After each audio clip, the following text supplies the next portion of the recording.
Praise the lord. ఈరోజు దేవుని యొక్క వాక్యము యోహాను రాసిన 3వ పత్రిక 1వ అధ్యాయము 4వ వచనం.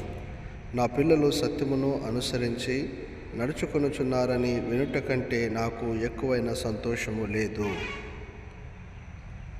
I have no greater joy than to hear that my children walk in truth.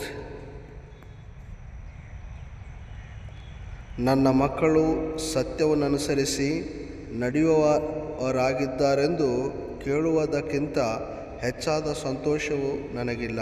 ప్రియ దేవుని సంగమ, ఈరోజు అనేకులు అసత్యాన్ని బట్టి నడుస్తూ ఉన్నారు. సత్యాన్ని అనుసరించాలని దేవుడు కోరుతూ ఉన్నాడు. దేవుని యొక్క వాక్యమే సత్యం కాబట్టి వాక్యాన్ని చదివి విని వాక్యానుసారంగా జీవించేవారిగా ఉండాలని ప్రభు పేరిట మనవి చేస్తూ ఉన్నాను. God bless you.